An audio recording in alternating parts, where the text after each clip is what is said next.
بسم اللہ الرحمن الرحیم۔ سورہ تغابن کی آیت نمبر 14 اس آیت کریمہ کا شان نزول یہ ہے کہ بعض مسلمان وہ مکۃ المکرمہ میں ہی صرف اپنی بیوی بچوں کی خاطر ہجرت کرنے سے رہ گئے، حالانکہ ہجرت فرض تھی، ان پر لازم تھا کہ مکۃ المکرمہ سے ہجرت کر کے وہ مدینے آ جائیں،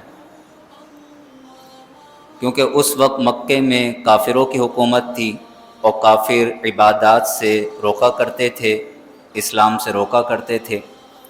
تو اس وقت ہر مسلمان پر یہ لازم اور ضروری تھا کہ وہ ہجرت کر کے مدینے جائے تاکہ اسلام پر عمل کر سکے۔ تو بعض مسلمانوں نے ہجرت کا ارادہ کیا، ان کے بیوی بچوں نے انہیں روک لیا اور بیوی بچوں کی وجہ سے وہ رک گئے۔ پھر جب وہ بعد میں مدینے پہنچے اور انہوں نے دیکھا کہ ہم سے پہلے جو مسلمان ہجرت کر کے آئے تھے وہ تو علم اور فضل میں ہم سے بہت آگے نکل گئے، حضور علیہ السلام کی صحبت کی وجہ سے، علم کی مجلس کی وجہ سے وہ علم میں، عمل میں، فضل میں ہم سے بہت آگے درجات میں نکل گئے ہیں۔ تو انہیں بڑا افسوس ہوا، اور اس افسوس کی وجہ سے انہوں نے یہ چاہا کہ جن بیوی بچوں نے ہمیں روکا تھا ہم انہیں اپنے سے دور کر دیں اور ان کا خرچہ وغیرہ بند کر دیں۔ تو رب العالمین نے اس آیت کا نزول فرمایا اور ارشاد فرمایا، یا ایھا الذین آمنوا، اے ایمان والو، انا من ازواجکم، بے شک تمہاری بعض بیویاں، و اولادکم، اور تمہاری بعض اولاد۔ بعض اس لیے کہا گیا کہ وہ بیوی اور وہ اولاد جو اللہ کی اطاعت اور فرما برداری سے روکے اور گناہ کی طرف بلائے۔ ہر بیوی ایسی نہیں ہوتی، ہر اولاد ایسی نہیں ہوتی۔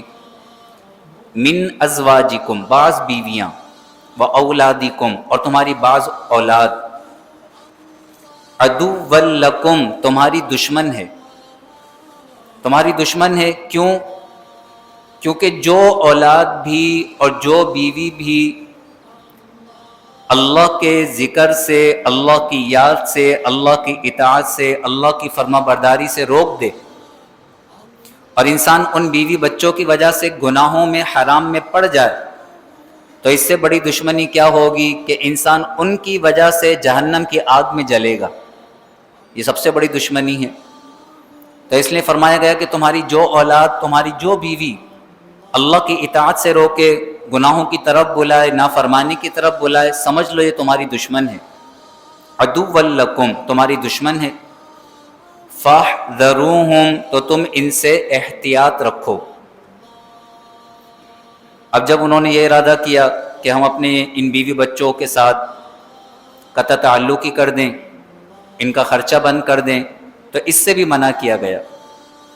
اگرچہ بیوی جیسی بھی ہو، اولاد جیسی بھی ہو، اللہ نے مرد پر جو حقوق رکھے ہیں وہ حقوق ادا کرنا ہر حال میں لازم ہے، اس لیے فرمایا گیا۔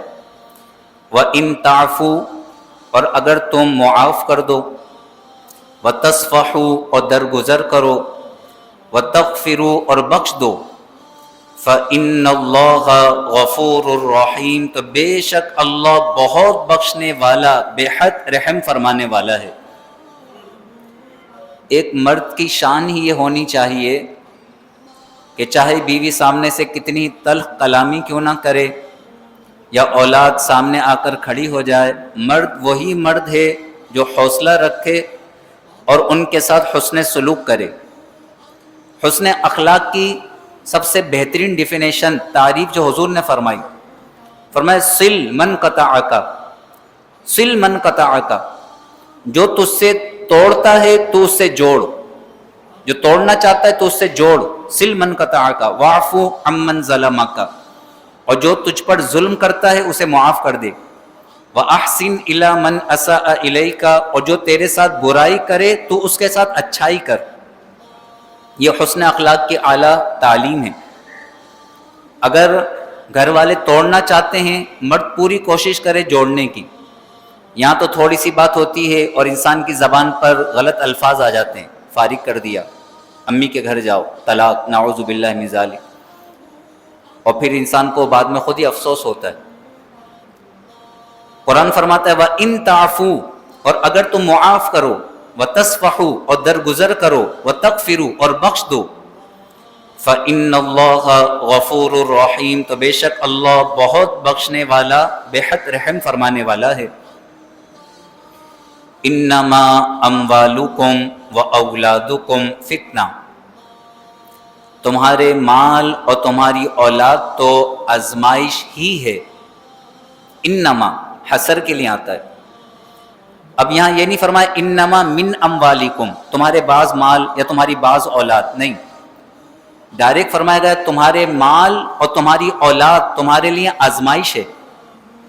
یعنی انسان کو جو بھی مال دیا گیا ہے اور جو بھی اولاد دی گئی ہے، یہ آزمائش ہے کہ انسان ان میں مگن ہو کر یا ان کی ضروریات کو پورا کرنے کے لیے کہیں رب کی نافرمانی تو نہیں کرتا۔ یہ آزمائش ہے، فتنہ، آزمائش ہے۔ اور سب سے زیادہ حسرت بروز قیامت اس شخص کو ہوگی جس نے دوسروں کی خاطر اپنی آخرت کو تباہ کیا ہوگا۔ ہوتا یہی ہے، بعض اوقات انسان بیوی کے لیے یا بچوں کے لیے حرام اختیار کر لیتا ہے، یہ حرام اختیار کرتا ہے اور ان کی ضروریات کو پورا کرتا ہے۔ نتیجہ کیا ہوگا کہ دنیا میں ان کی ضروریات پوری کرنے کے لیے یہ اپنے آپ کو جہنم کا ایندھن بنائے گا۔ اور قرآن فرماتا ہے قُوا أَنفُسَكُمْ وَأَهْلِيكُمْ نَارًا، اے ایمان والو اپنے آپ کو اور اپنے گھر والوں کو جہنم کی آگ سے بچاؤ، آگ سے بچاؤ۔ انما اموالکم واولادکم فتنہ، تمہارے مال اور تمہاری اولاد تو آزمائش ہی ہے، اس کے ذریعے تمہاری آزمائش ہوگی۔ واللہ عندہ اجر عظیم، اور اللہ کے پاس بہت بڑا اجر ہے، اجر عظیم، بہت بڑا اجر ہے، ثواب ہے۔ خود بھی اللہ کی اطاعت کرو، بیوی بچوں کو بھی اللہ کی اطاعت کراؤ، دنیا تو گزر ہی جائے گی۔ جو ارب پتی ہیں ان کی بھی عمر گزر رہی ہے، اور جو غریب فٹ پاتھ پہ سونے والے ہیں ان کی بھی عمر گزر رہی ہے، بڑی تیزی سے وقت دونوں کا گزر رہا ہے۔ کامیاب وہ ہے جس کا وقت اللہ کی اطاعت میں گزرے، کامیاب وہ ہے۔ واللہ عندہ اجر عظیم، اور اللہ کے پاس اجر عظیم ہے، بہت بڑا ثواب ہے۔ فاتقوا اللہ، تو تم اللہ سے ڈرو۔ کتنا ڈریں اللہ سے؟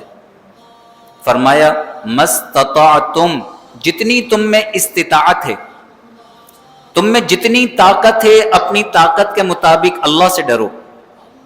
قرآن میں ایک جگہ فرمایا یا ایھا الذین آمنوا اتقوا اللہ حق تقاتی، اے ایمان والو جیسے اللہ سے ڈرنے کا حق ہے اس طرح اللہ سے ڈرو، اور اللہ سے ڈرنے کا حق کوئی بھی ادا نہیں کر سکتا، اس لیے یہاں فرمایا مستطعتم، جتنی تم میں طاقت ہے اتنا ڈرو،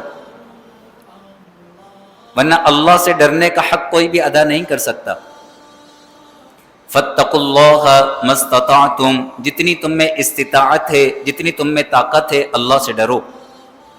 واسمعوا، اور سنو، واسمعوا، اللہ کا کلام سنو، اللہ کے احکامات سنو، واسمعوا، اور سنو، واطیعوا، اور اطاعت کرو، سننے کے بعد جو باتیں تمہیں بیان کی جائیں اس پر عمل بھی کرو۔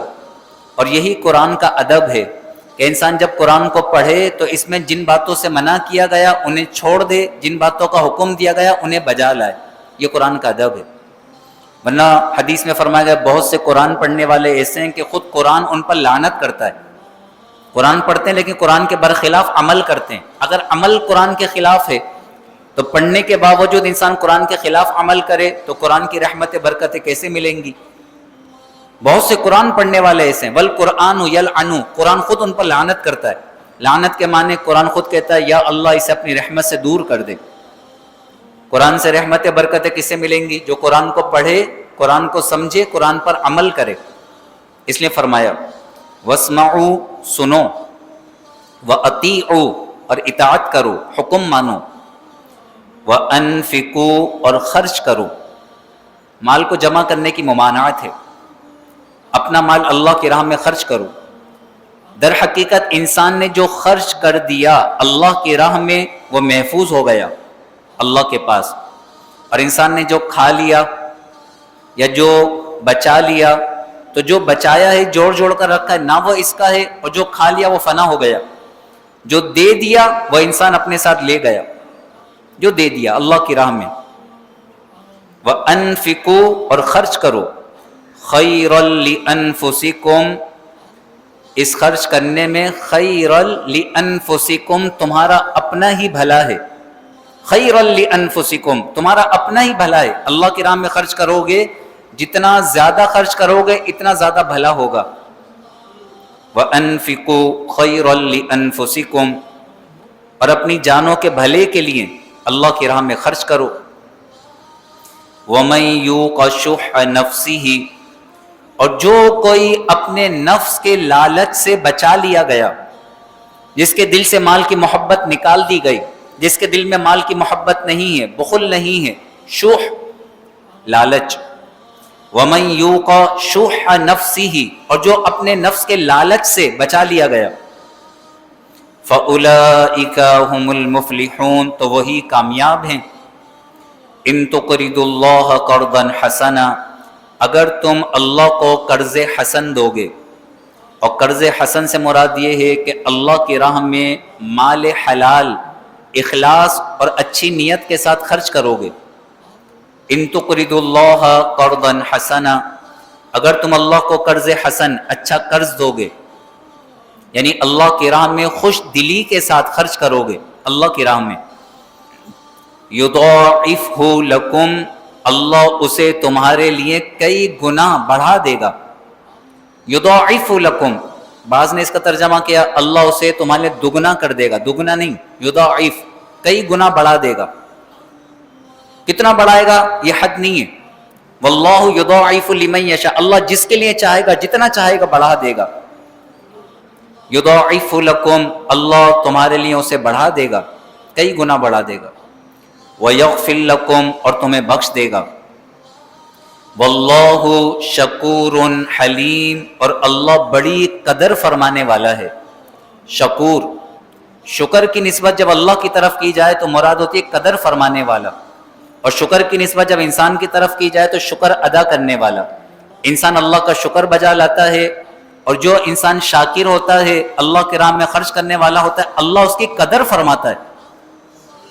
واللہ شکور اور اللہ بڑی قدر فرمانے والا ہے، حلیم حلم والا ہے، نرمی فرمانے والا ہے۔ عالم الغیب والشہادہ غیب اور شہادت کا جاننے والا، چھپے اور ظاہر کا جاننے والا، پوشیدہ اور ظاہر کو جاننے والا۔ غیب پوشیدہ چھپا ہوا، زمین و آسمان کی جتنی چھپی چیزیں ہیں اللہ سے کچھ بھی چھپا نہیں، ہمارے لیے چھپی ہیں اللہ سے کچھ بھی چھپا نہیں۔ عالم الغیب والشہادہ غیب اور شہادت کا جاننے والا، چھپے اور ظاہر کا جاننے والا۔ العزیز بڑی عزت والا، الحکیم بڑی حکمت والا۔ الحمدللہ سورہ تغابن مکمل ہوئی، جو سنا اللہ عمل کی توفیق عطا فرمائے۔ ہمیں چاہیے کہ ہم کچھ نہ کچھ اللہ کی راہ میں دیں، اس یقین کامل کے ساتھ کہ جب ہم اللہ کی راہ میں دیں گے اللہ اس سے زیادہ ہمیں عطا فرمائے گا۔ حضور نے قسم کھا کر یہ ارشاد فرمایا ہے، قسم کھا کر آپ نے فرمایا کہ دینے سے مال میں کمی نہیں ہوتی، قسم کھا کر آپ نے ارشاد فرمایا۔ یقین کامل ہونا چاہیے انسان کا، اللہ کی راہ میں دے اللہ اس سے زیادہ عطا فرمائے گا، لیکن رزق حلال سے دے، حسن نیت کے ساتھ دے، اللہ کی رضا کے لیے دے، اخلاص کے ساتھ دے، تو پھر مال میں کبھی بھی کمی نہیں ہوگی۔ اور دیکھا یہی گیا ہے، جو مانگنے والے وہ بیچارے ہمیشہ مانگتے ہی رہتے ہیں، کیونکہ ان میں دینے کی طاقت نہیں ہوتی۔ جو مانگنے والے ہیں آپ انہیں اس سال بھی مانگتے ہوئے دیکھیں گے، اگلے سال بھی مانگتے ہوئے دیکھیں گے، اس سے اگلے سال بھی مانگتے ہوئے دیکھیں گے۔ جو مانگ رہا ہوتا ہے وہ مانگ رہا ہوتا ہے، اور جو دینے والے ہوتے ہیں ہر سال ان کے مال میں اللہ اضافہ ہی فرما دیتا ہے۔ تو انسان کو چاہیے ہمیشہ دیتا رہے۔ جو غریب ہیں وہ غریب بھی اپنے مال سے کچھ نہ کچھ دینا شروع کریں، یہ غریب بھی جب دینا شروع کریں گے اللہ انہیں بھی امیر کر دے گا۔ یقین شرط ہے اللہ تبارک و تعالی مجھے بھی آپ کو عمل کی توفیق نصیب فرمائے. آمین. وآخر دعوانا ان الحمد للہ رب العالمین وصلی اللہ تعالی علی خیر خلقہ ونور عرشہ سیدنا ومولانا محمد وعلی آلہ واصحابہ اجمعین. آمین برحمتک یا ارحم الراحمین.